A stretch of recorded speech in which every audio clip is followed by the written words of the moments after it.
All right, everyone, welcome back. This is Clémence with the Gourmandise School, here with you for the day 5 of bread camp. We have gone from focaccia, graduated to milk bread, sandwich loaves. Yesterday you made brioche dough. Hopefully today you have time to roll it out and make it into a babka, or use your shaping skills from milk bread day to make something that looks like this. This is our lovely brioche dough, but just shaped into 10 little buns that we arranged in 2 rows here. Today, because it's Friday, is holiday, so it feels like a holiday, right? Because none of us are really going anywhere today. We're just staying at home again. This is a gorgeous 5-strand challah, and I'm going to teach you how to make this very simple dough, and we'll learn how to shape it like this and also how to do a round loaf. So we're going to follow the same basic principles that we've been following all week together, which is to take our liquids, our sugar, and our yeast and put them together in our bowl to get the yeast to wake up. What are the 3 things yeast needs in order to wake up? They are oxygen, water, and sugar. So we're going to start off with a cup of water, 240 grams. We need 4 eggs and 3 yolks. I want to get a half a cup of oil, which is about 110 grams. I'm using olive oil because I love the flavor of olive oil in my challah. It's kind of like a sweet and savory thing. If you don't have olive oil, the next best thing is to use grapeseed oil. And if you don't have grapeseed oil, any vegetable oil will do. But I really love olive, and we get our olive oil from this lovely company called Nuvo in California. I'll talk some more about that a little bit later. And we have honey. Honey is going to wake up our yeast. We also have a touch of sugar. And then we'll have our flour here, our yeast, and our salt. Remember, salt goes in last because we don't want it to compete for water with the yeast. All right, so let's get this started. I'm going to pour the water in, KitchenAid bowl with the dough hook. And then I'm going to add the honey. It is helpful if you're measuring out the honey to measure it out with a wet utensil or a wet tool, because then it just kind of slides right out. So add some water to your container, and then you'll find that the honey just slides right out.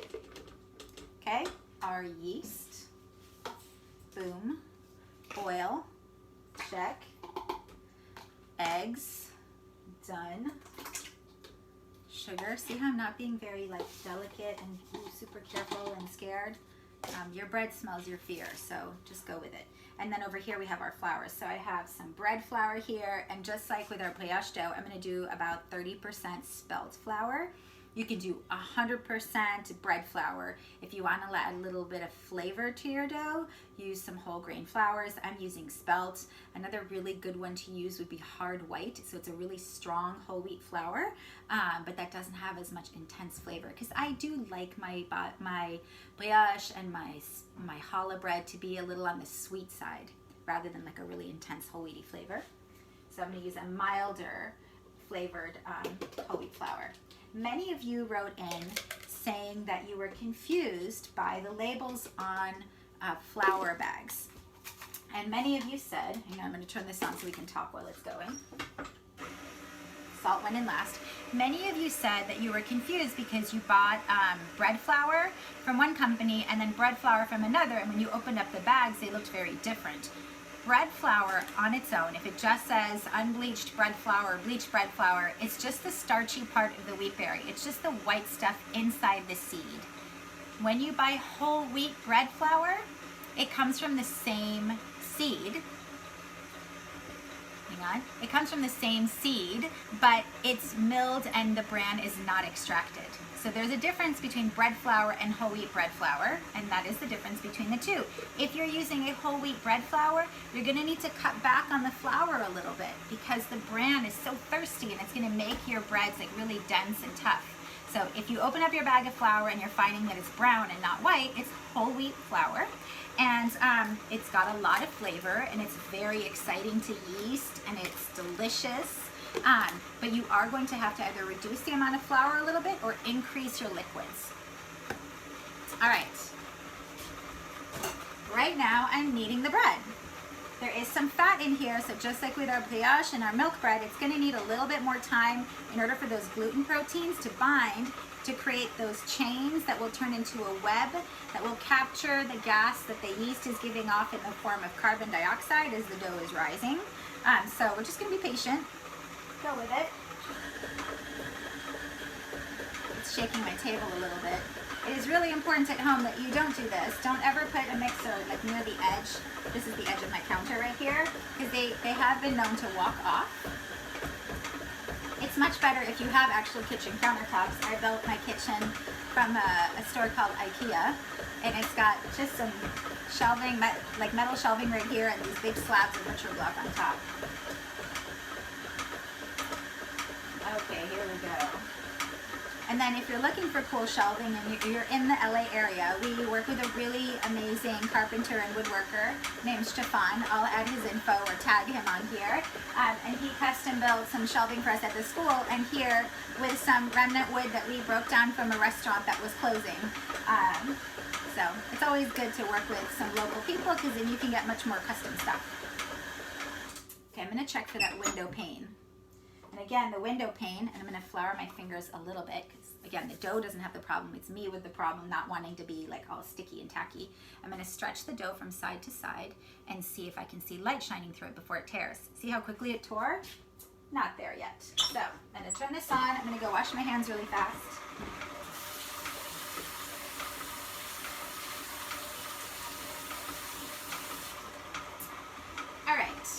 Let's talk about hydration.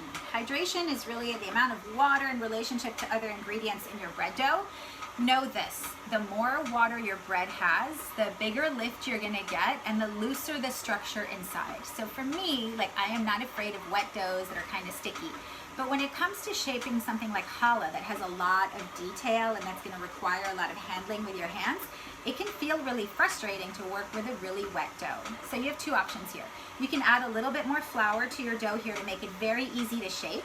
Your other option is to go with a little bit tackier, stickier dough and let it rise, instead of for an hour at room temperature, overnight in the fridge, like 8 to 12 hours. And what you'll notice is the dough, even if it's wetter dough, is a lot easier to handle if it's cold. So it's my tip. If you like a bigger lift in your dough, you might not see as much detail if you're going with a looser dough that has more water in it and you've done a lot of intricate braiding, but the crumb structure inside is going to be a lot lighter. Okay, we're almost there. Again, I'm going to flour my fingers, because the more flour I add to my dough, the denser and tougher the dough is going to be. So it's always kind of a give and take. All right, let me see. Beep, beep, beep. Here we go. I'm going to stretch this out a little bit. Do you see that? We can see light shining through it. Da-da-da. So our dough is nice and strong. I'm going to give it another 30 seconds. You really can't over knead enriched doughs like this. So sometimes it's nice to turn it on and walk away.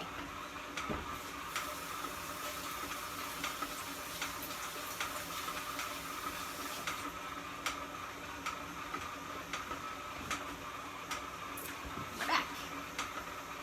Okay, so again, once this dough is nice and strong, you can just leave it to rise at room temperature for 1 hour, or you can put it in the refrigerator for 8 to 12 hours about. Via the magic of television, we are ready to start shaping our challah. So I'm gonna very lightly flour my counter, just very lightly. And because this made I just let this rise for an hour at room temperature. This recipe makes 2 loaves of bread. So I cut it in half. This is a lot, right? This dough rises a lot. I'm gonna cut it in half, and now I'm going to divide it into 4 pieces to show you how to do a round loaf. So I'm gonna do my best to do this where you can see all the action. So I'm dividing this into 4 pieces.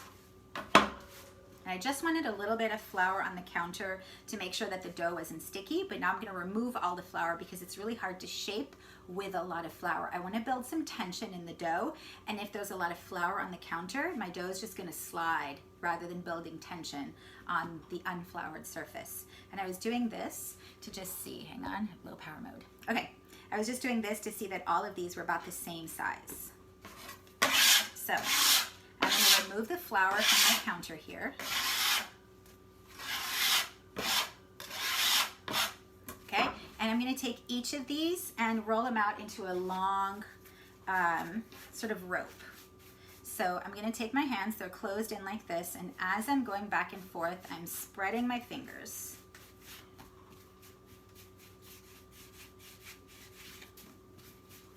There we go.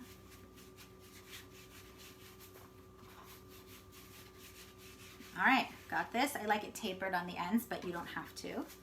I'm going to repeat this with all 4 of them. Let me actually put this here so I have room.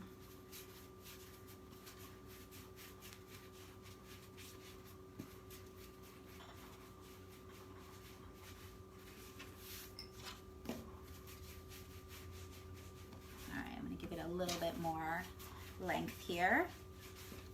And if your dough is giving you some trouble, just let it rest for a couple minutes. Like if you feel it springing back a lot, it's because the gluten proteins are super tight. And sometimes if you let your dough rest, those gluten proteins will stay bound, but they'll unkink and kind of unwind just enough for you to be able to stretch it out some more.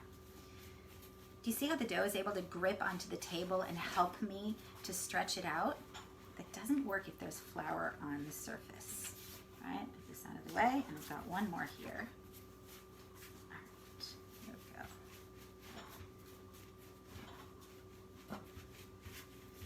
All right, here we are. All right, I have 4 pieces here.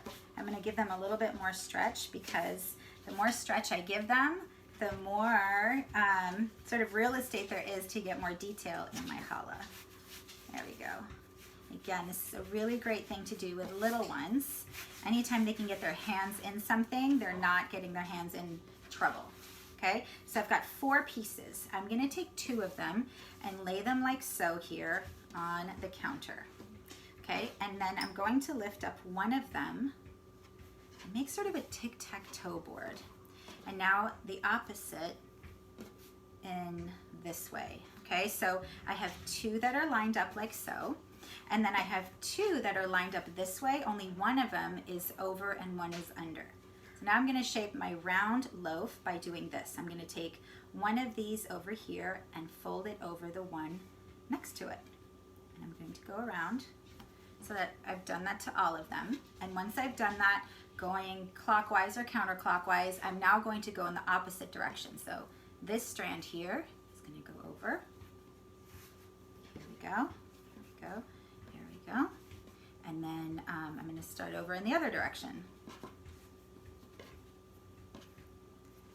4, and then 1, 2. Don't worry about perfection here. Just get them over as best you can. 3. Okay, and when you have these end bits here, just kind of snip them off and tuck everything under. There we go, for a really lovely round loaf. Cool. So you're going to put this on a cookie sheet. Challah does not need to be supported by the edges of a loaf pan. You can absolutely take this recipe, roll it up into a cylinder, it makes 2 loaves, and plop them into a loaf pan and make a lovely sandwich loaf. But this recipe works really well just as is, and I would put this on a cookie sheet like so, just like that. Cool. We're going to let these proof for 1 hour at room temperature, or again 8 hours about in the refrigerator, and then I'll show you how to egg wash them in a bit. Okay, so now we're going to do the 5 strand. Just a moment. So that means I got to cut this into 5 pieces. So if I don't want to get my scale out, what I'll typically do is divide it into 4 and then steal a little bit from each to make my 5th one. And then I like to just put my hands over them just to see if there's one that's bigger than the others. And then there we go. Okay, so just like before, we're going to be taking these and rolling them. It's just like Play-Doh. Everything you needed to know about bread making with shaping, you learned in kindergarten. All right, here we are. I'm going to give myself a little bit more room. Many of you do not have a lot of counter space. I'm really lucky that even in this tiny kitchen, I have a really good amount of counter space. And one tip that I found really helpful, let me put these here out of the way, is to go to a store that creates butcher block countertops. Like I got these at IKEA in the as-is section, and just buy large remnants because they're often cut, you know, small pieces out of really long, like 9-foot pieces of butcher block. And you can put this over your stove or over an existing counter and give yourself a lot of extra counter space. And when you're done using it, store it between your wall and the fridge. Everybody's got some space between the refrigerator and the wall, unless you're like me and your refrigerator's in the living room. But yeah, everyone's got a little extra space to store things like that really vertically when not needed. Okay, I'm on my fourth one now. Here we are.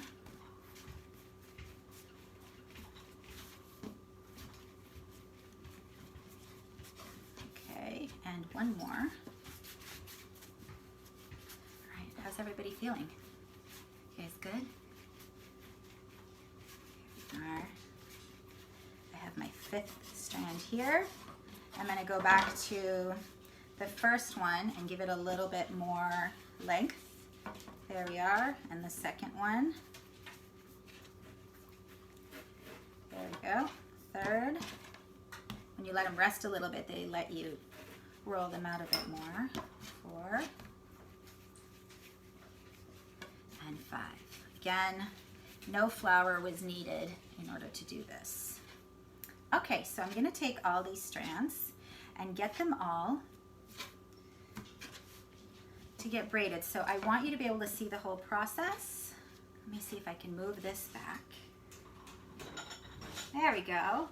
All right, that gives us some room. I'm going to take the ends of all of these and pinch them together here at the top. Now we're going to talk about how to braid a 5-strand braid. You ready? Okay, I know this is backwards, but work with me either way. You start from left to right or right to left, it doesn't matter. 1, 2, 3, 4, 5. Number 5 is going to go between 1 and 2. Number 1 goes right in the middle and gets twisted with its neighbor to the left. I'll repeat that again. Number 5 goes between 1 and 2.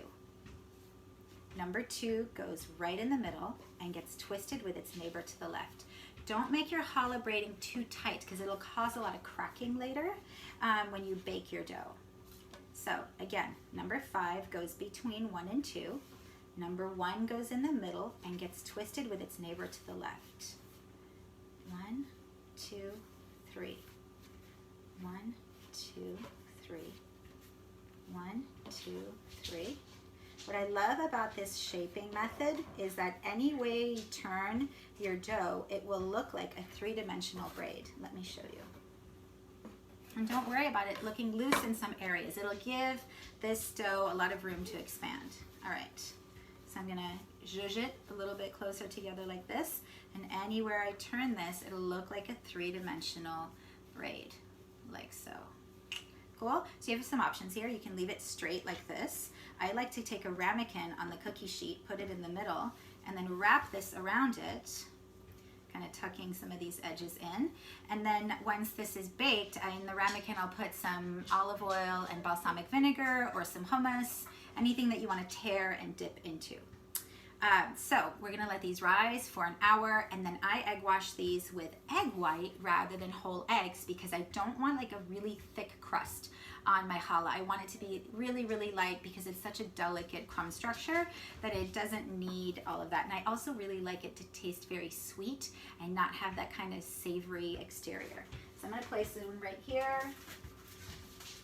Okay, let's talk really quickly about our starter culture that we've been growing, because tomorrow is the start of our sourdough bread making.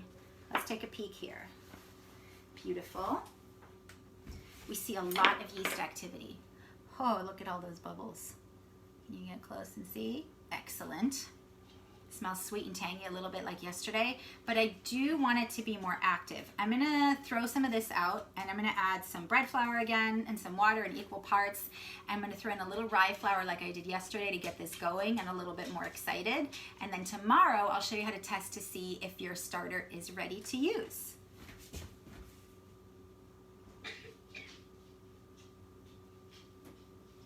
All right, here we go. A little one at the window, dying to get inside. It's a human.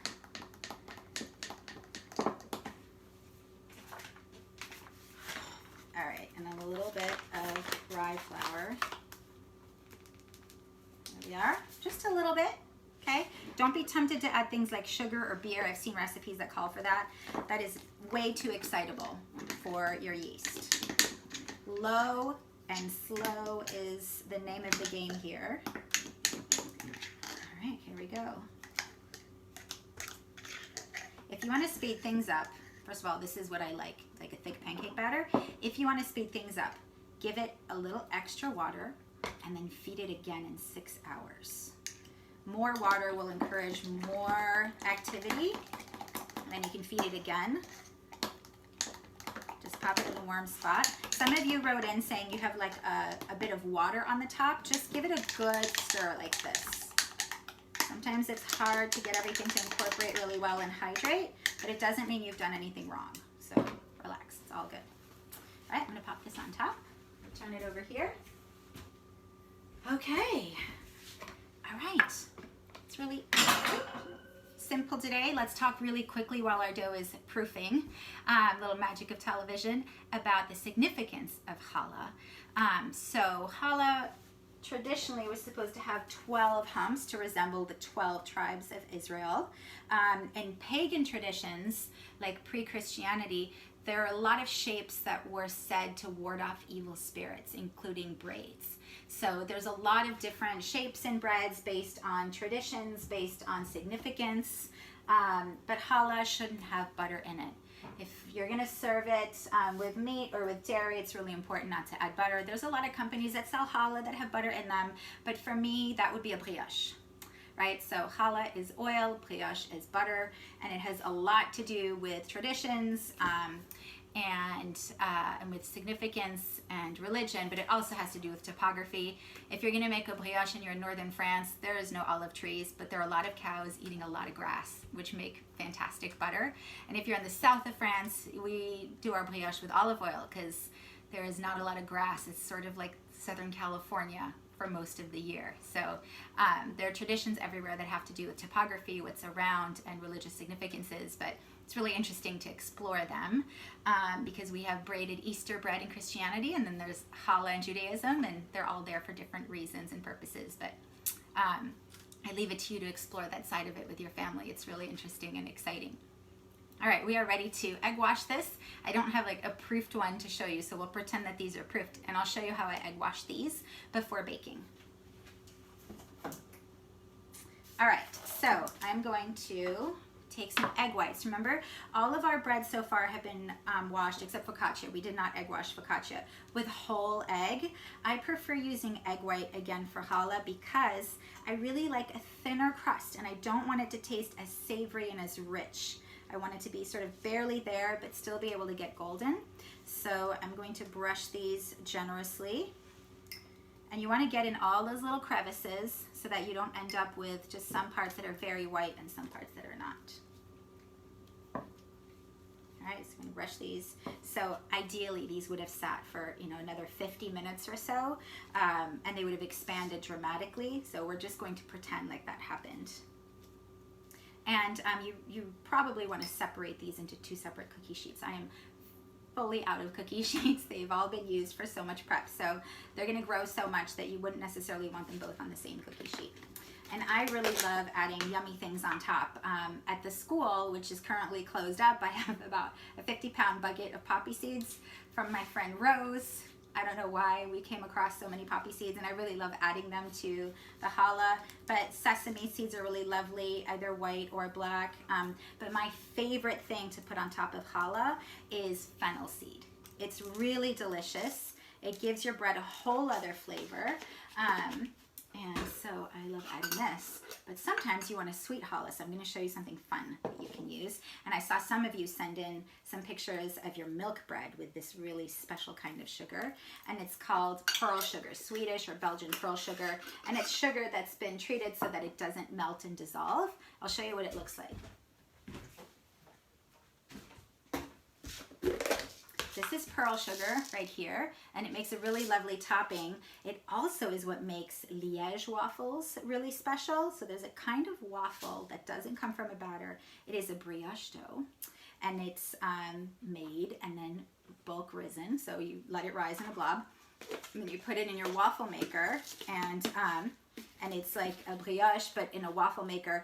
And inside the dough, you put a bunch of pearl sugars that in the waffle maker, it caramelizes. It's really, really delicious and starting to become really popular but that is pearl sugar. So you can put it on top of stuff, you can put it inside stuff. It's really yummy and it won't dissolve and it'll stay really crunchy. If you're making pretzels, it's really fun to do some savory pretzels with rock salt and some sweet ones with this pearl sugar. So that is Challah 101. We hope that you will go home and make this lovely challah, and that you'll holla at us if you have any questions. So you can email us at hotline@thegourmandiseschool.com, or you could check in on Tuesdays, Thursdays, and Fridays at 11 a.m. on Instagram Live for live Q&As about bread baking and all other baking. I wish you the happiest day, and have fun making this challah with you and yours.